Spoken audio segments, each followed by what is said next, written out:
Hello, everyone. Welcome to our webinar. Thank you so much for joining. I'm just going to wait a couple of minutes to let a few more people join before we kick it off.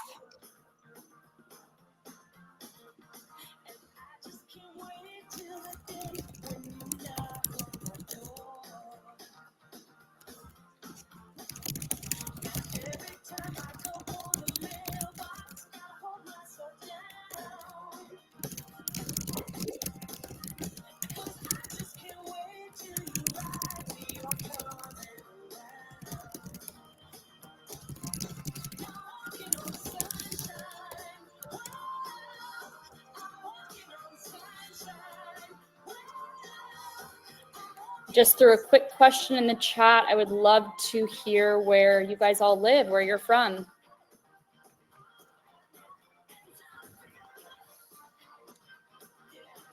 All right, we got Christopher in Iowa City, Mary in Northeastern Alameda. Okay, that's close to me, John.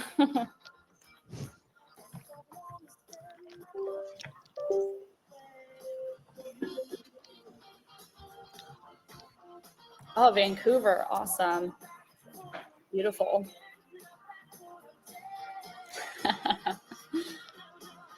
First in Chicago. Boston. Okay. And we've got a really wide variety today. I love this. Not the Canadian Vancouver, Betsy. Still beautiful.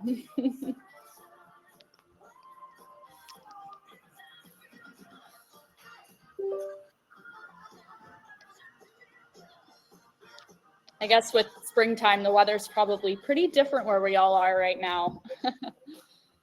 It's nice and sunny here today in the Bay Area, but we've got a lot of microclimates, so I'm definitely in the colder part of the Bay Area. But it's pretty warm over in Alameda today, John.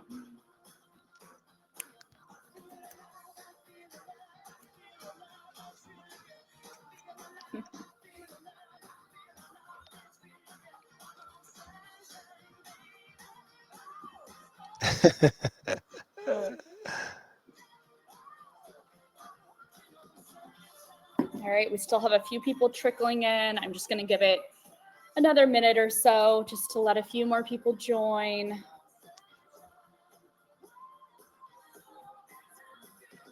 Well, I'm glad you're here, Jane. I can't see you, but I'm glad you're here.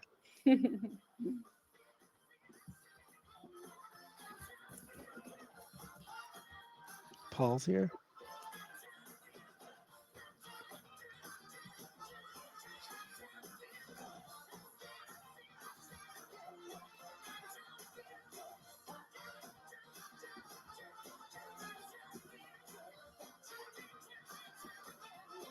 All right.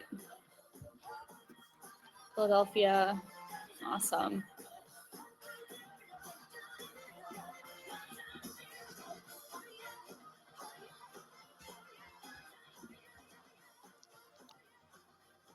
Alrighty, I'll let the end of the song be the end of our intro here. Awesome. Well, hello, everyone. Thank you so much for joining and welcome to today's webinar hosted by WellSaid AI. We are so happy that you've taken the time to join us for this important discussion on the role of connection in healthy aging. My name is Audrey, and I am going to help moderate today. We have a super exciting session planned featuring key insights from experts in the field of aging. And before we begin, I just want to go over a couple of quick housekeeping notes. So this is only our second time using our new webinar platform called Livestorm. So thank you so much for rolling with us. I hope it's been pretty easy up until now getting on. And you probably have noticed already, but there's no need to worry about cameras or microphones. Everyone is automatically muted and your camera stays off throughout the whole session. That way you can just sit back, relax, and focus on the content. All right, and if you take a look at the bottom right-hand corner of your screen, you'll see a few buttons. You'll see chat, questions, and polls. And this will be where you submit any chats or questions at any time. So whether you want to share a thought or ask a question, you can do so in either of these places. And we'll be keeping an eye on both of these sections throughout the session. You will also notice a polls button, which, let's see here, I'm going to go ahead and publish our first poll. So you may see a little red notification on it. That's where you can join in on quick polls. We'll be running throughout the webinar. Feel free to click over there and participate, as, like I said, I just published a fun little poll. Today's content is going to run for about 20 minutes, followed by a live Q&A at the end.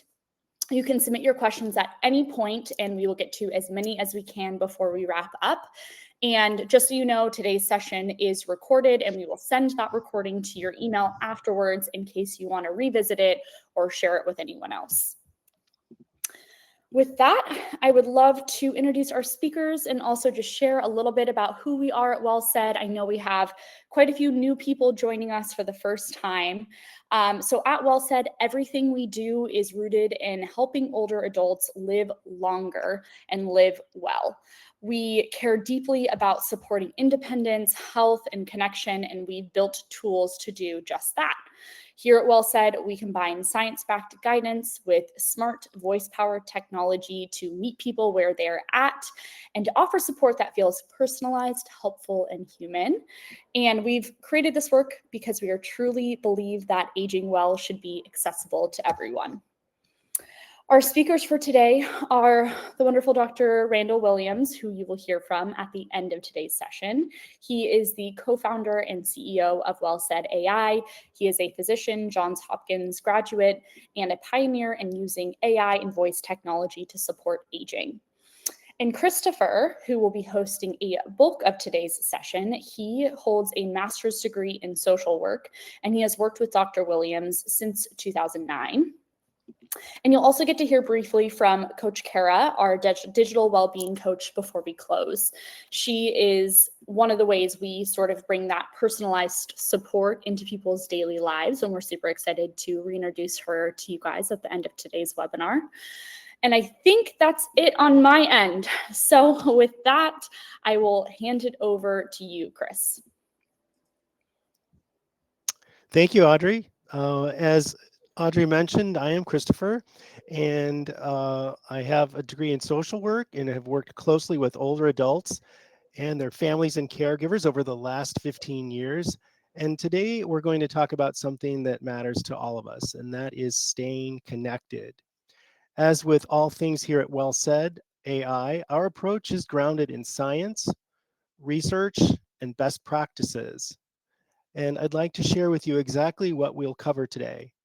And that is what social isolation is, how it can affect our health, and most importantly, some simple and meaningful ways we can stay connected and support one another. We recognize that as we get older, it's sometimes harder to make connections, especially in less familiar settings that you might find yourself in. We'll be sure to make time to cover this and leave you with some very practical steps you can take to overcome these very real challenges.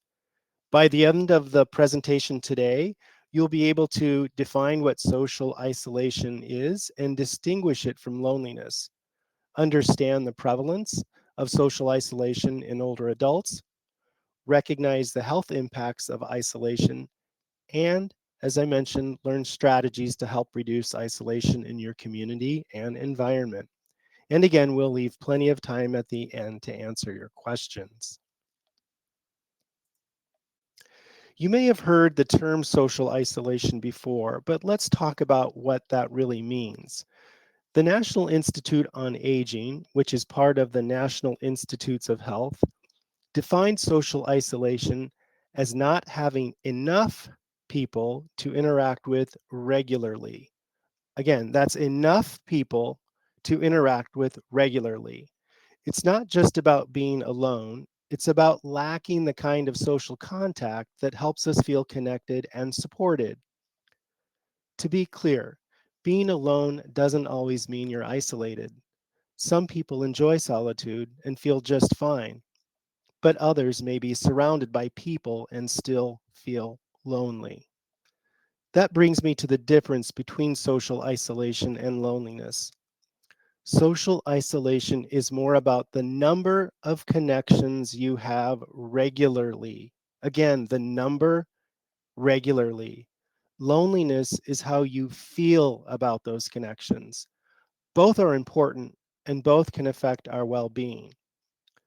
Social isolation becomes more common as we age, and it's nothing to be ashamed of. In fact, about 1 in 4 adults over the age of 65 in the United States is considered socially isolated, and about 4 out of 10 older adults report feeling lonely on a regular basis.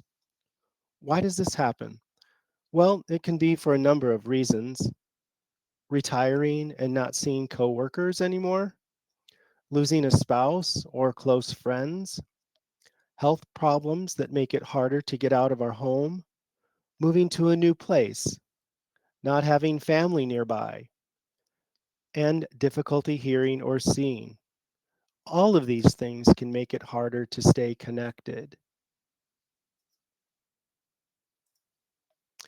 Now, you might wonder, why are we talking about this from a health perspective? That is because being socially isolated or feeling lonely can have a big impact on your health. I will address 5 impacts here today. 1, purpose and joy. 2, physical health. 3 and 4, cognitive and mental health. And 5, the risk for dementia. Purpose and joy. Having people to talk to, laugh with, or spend time with adds meaning to life. It reminds us we're part of something bigger and that we matter. That sense of purpose and connection is so important, particularly as we age. 2, physical health. Believe it or not, people who are socially isolated may have higher blood pressure, weaker immune systems, and even a greater risk of heart disease.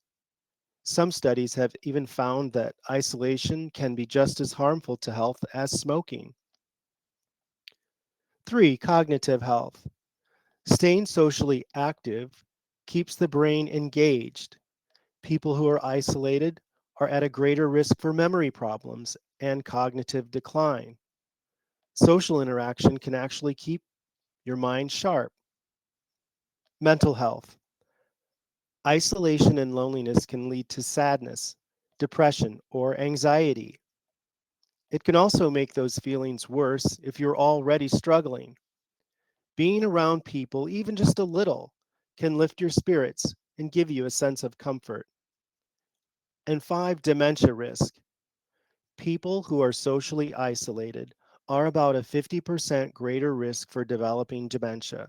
I want to repeat that. People who are socially isolated are about a 50% greater risk for developing dementia. That's why staying socially engaged is good for your brain too. In one study published in 2023 from the Journal of the Alzheimer's Association, it found that older adults with higher social activity were associated with a 5-year older age at dementia onset. That makes social connection not just a lifestyle preference, but potentially a preventative measure for brain health.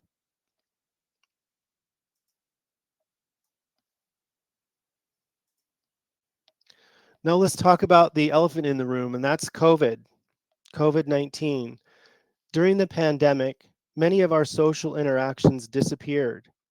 We stayed home, we avoided public spaces, and we lost out on the small talk, smiles, and friendly faces that once filled our days.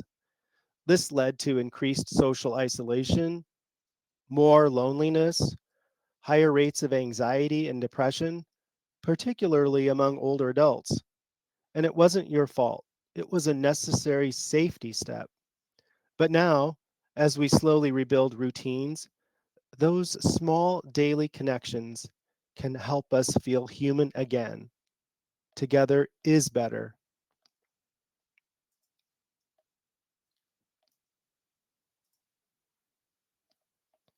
Of course, there are some real barriers to staying connected. If hearing is difficult, you can inquire about hearing aids or assistive devices. If getting around is hard, we can look into transportation services or ask a neighbor. My dad, who is 85, recently shared with me that he may be done with driving in the next year or so, which I was glad that he shared that with me. So our family will be exploring or really educating him how to use Uber and Lyft services. Um, and those interactions, you can consider it just another opportunity to interact with people. If you feel awkward or nervous, that's completely normal. It's important to remember to take small steps. Memorize a couple of openers and always keep them with you. If English isn't your first language, you can look for cultural or language based groups in your community.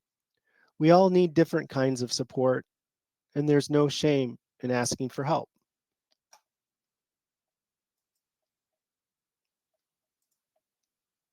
The good news there the good news is that there are things that we can do to stay connected, no matter our age, energy level, or physical abilities.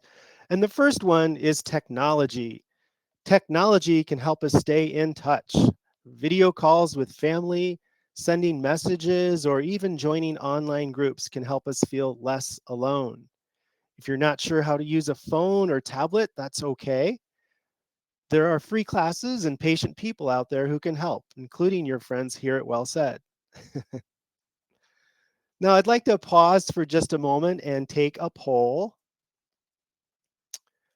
I'd like to pose a question to all of you today, and that is, what technology do you use most to connect? And I would say besides your phone. You'll see the screen pop up or the poll pop up in the middle of your screen. I'll give you a moment to look over those options, and it's multiple choice. You can also pick none of these if you have other preferred ways that aren't mentioned here, and you can click the blue button on the left and submit your vote. And if you are new to our webinars today, this is the platform that we're using today. I will mention again is called Livestorm, something similar to Zoom, but another way to connect.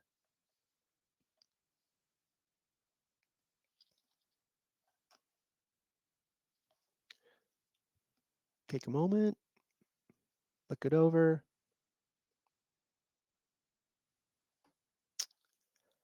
Okay.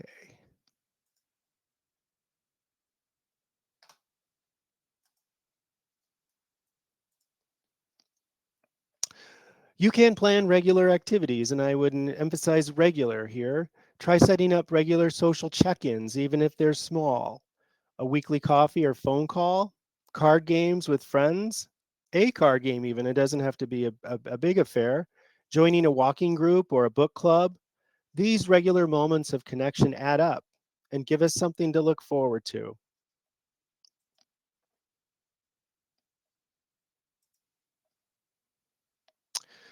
Community resources are out there. There are many programs and resources made just for older adults. A few examples are Commit to Connect.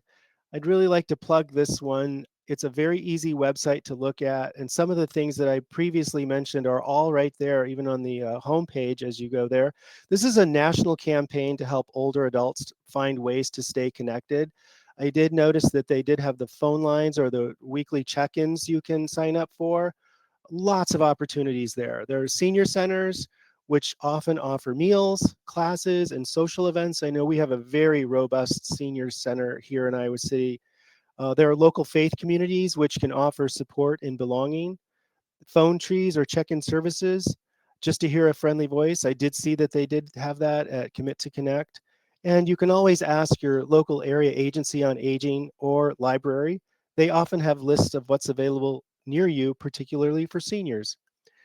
And remember, choose what you enjoy. Ask yourself, what do I enjoy? What used to make me feel alive or happy? Would I like to try something new or pick up an old hobby again? Remember, connection works best when it feels meaningful and natural to you.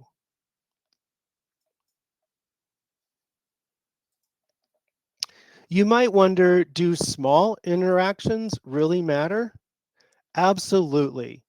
A conversation with the grocery clerk, a neighbor waving hello, a phone call from a friend, even exchanging smiles with a stranger. These brief moments of connection help us feel seen and remembered. Not having those experiences during COVID was crippling to all ages. Together is better. Small talk does not have to be empty talk. These connections have been described as weak ties. I like to call them tiny interactions. They're not your closest relationships, but they're still real connections. And guess what? They're good for your health. Research has shown that tiny interactions can boost your mood, reduce feelings of loneliness, help you feel part of a community, give your day more structure and meaning. And when you have these small, regular interactions, it helps keep your brain active, your heart lighter, and your sense of connection alive, even on quiet days.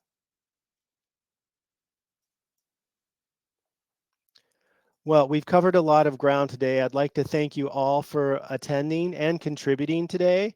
I'd like to hand it over to Dr. Williams now, who would like to contribute to our discussion, particularly as it relates to technology and empowering older adults to stay connected and age well. Dr. Williams?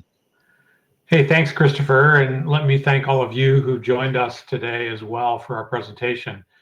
I first would love to summarize just a few of the key takeaways that I think are worth remembering. And particularly, before I do that, let me point out how much WellSaid AI takes our responsibility seriously to you to make sure that all the information that we're sharing on successful aging has been well researched, it's been scientifically validated, and it's been thoroughly vetted before we bring it to you. Well, first, Chris talked about how loneliness is something about more of a feeling, how we feel about our interactions with others, as opposed to social isolation, which is more of a measure of how often and how regularly we interact with those in our day-to-day lives. And of course, there are a lot of reasons for becoming socially isolated as we get older, including some things that are very addressable, like hearing difficulties or even transportation challenges. He shared with us how important interactions are to our mental health and our happiness, but also to our brain health and even our physical health. I was particularly astounded, frankly, by how big of a risk loneliness can be and isolation can be to the risk for dementia or even the risk of cancer or heart disease. So, in fact, being socially isolated or lonely is not only bad for our health, it's bad for our underlying bodies as well, for our immune systems, and can be a big contributor of lots of medical conditions. Well, Chris went on to tell us about some very simple and practical ways that you can improve your health and well-being by taking some simple, intentional steps to plan out interactions, by tapping into some community resources like your local library or your senior center, or by trying out what he called the practice of tiny interactions, where you simply make a point of saying hi to those that may come to your door to deliver the mail, or those that you run into at the coffee shop or in the checkout line, where those interactions can bring us happiness and a sense of connection to others. I know this can feel awkward and uncomfortable, and so those of us that find it a little difficult to do that, I thought I'd share a little story for you. I have this go-to phrase or question that I like to use every time I run into somebody that I've not met before, whether that's out in public or even on a business call. I'll often ask them, hey, I've not seen you here in this area before. Do you live around here? And you'd be shocked at how that simple question opens a conversation almost all the time, where somebody will say, well, I've lived here for the last 3 years, and that'll allow me to ask where they lived before that, or what brought them to the area, that kind of thing. And I have a funny story about that. The other day I was on a business call with a fellow physician who lived in Washington, D.C., and he was curious where I lived. And so I shared that I was in the Chicago area. And I asked him if he knew the area, and I would tell him where I was if he did. And he said, well, yeah, I was born there. Where do you live? And I told him the community I lived in. And lo and behold, as we got talking, he had grown up in the same community and was best friends with the son of my next door neighbor. So I had never met this guy, and out of the blue here, I find this fun connection to somebody as close as a friend of my neighbor. What a small world. Well, Chris finally shared with us a bit about how technology can help us, especially when we need to stay connected to folks when it's tougher to interact day to day in person. So I'd like to wrap up by letting you see a little bit about how we at WellSaid AI are helping older adults avoid the risks that are associated with feeling lonely or being isolated by using an expert built emotional digital coach that we call Coach Kara. Well, it's really probably best for us to just let you see for yourself. So with that, Audrey, I'll hand it over to you.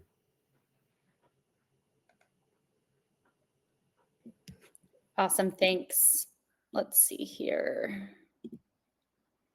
Hi, I'm Coach Kara, your personal digital companion, here to help you stay independent, active, and connected.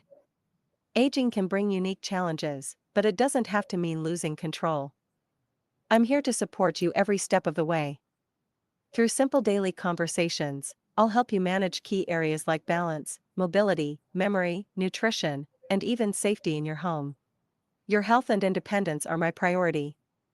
By catching challenges early and offering timely support, I help you stay proactive, so you can focus on enjoying life. And with me by your side, you'll have a caring companion to make aging well not just possible, but empowering and fulfilling. Let's get started. Your best days are ahead, and I'm here to help you make the most of them. Every conversation with me brings something new to discover. I deliver informative and encouraging content to keep you motivated and connected with your world. Whether it's trying a new recipe, learning about mindfulness techniques, or exploring ways to enhance your home's safety, I'll make sure each day feels engaging and uplifting. Here's how I can help. First, we'll check in daily using your voice-enabled device, like Alexa or Google Smart Speaker. I'll guide you through personalized health tips, training, and exercises designed to keep your mind sharp, your body strong, and your spirits high. Together, we'll focus on improving flexibility, balance, memory, and overall well-being. Each day, I'll send your loved ones a quick update through text notifications, so they can stay informed about how you're doing. It's a simple way to keep everyone connected and reassured.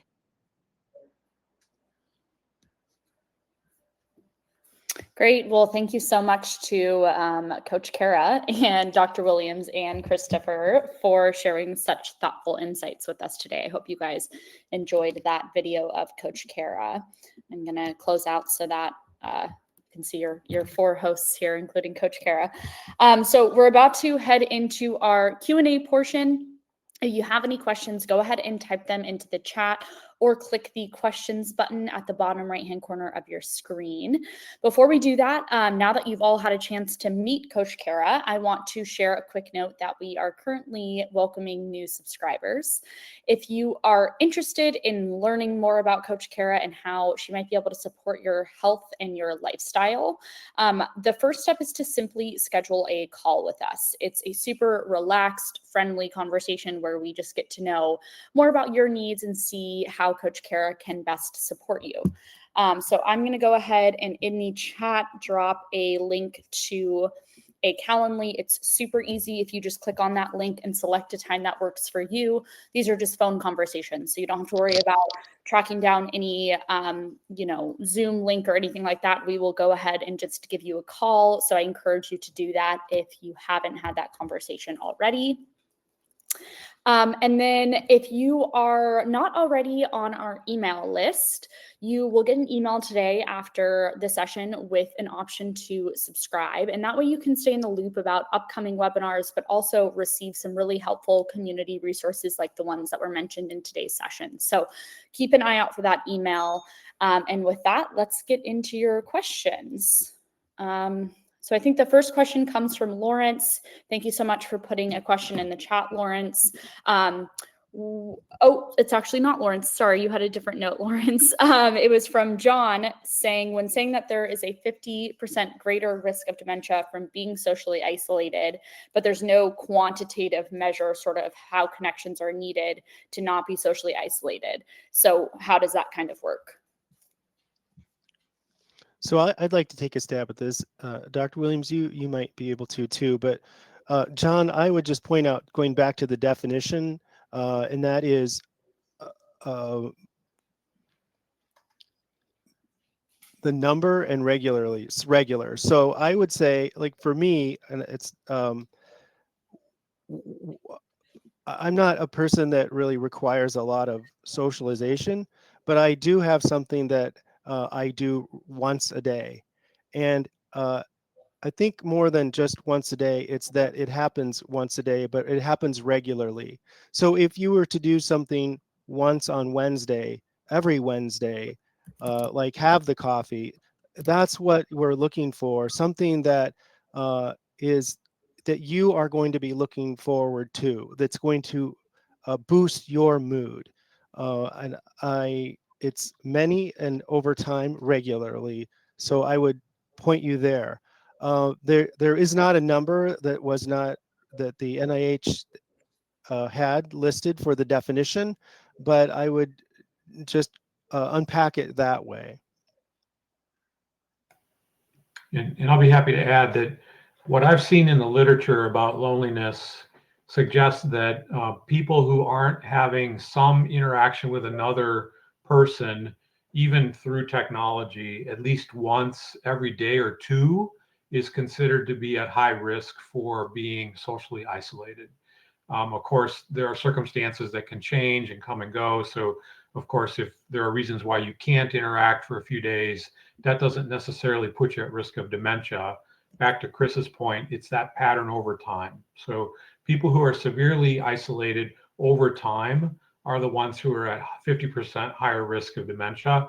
And in general, that's a group of people who are unable to interact with anybody for days and days and days, often for long periods of time. I would just like to mention anecdotally too, from my past professional experience at a place for mom, when families would come and have a difficult time getting their loved one into community living, whether it would be assisted living or needing memory care, the longer they waited, the worse their family member got home alone. And oftentimes, if they place the family member uh, in good time, the person could make a complete turnaround in community living. So if they waited, things got worse. If you got them in and they were able to interact with others, it could be a night and day change over and over again. Awesome. That's really helpful. Thank you. I have an anonymous question from the chat of, are there specific types of relationships that offer more health benefits than others? From what I've seen, it's important to have two kinds of relationships. One is an inner circle that Christopher would describe as strong interactions. Those are people that you care about and that care about you, that you feel known around and that know you. So these are typically friends and family. They may be neighbors. They may be people you run into often enough to know something about their life and they know something about your life. And then there's the other category of tiny interactions. This is a group of folks that we all just socially run into or interact with or smile at or say hi to in passing.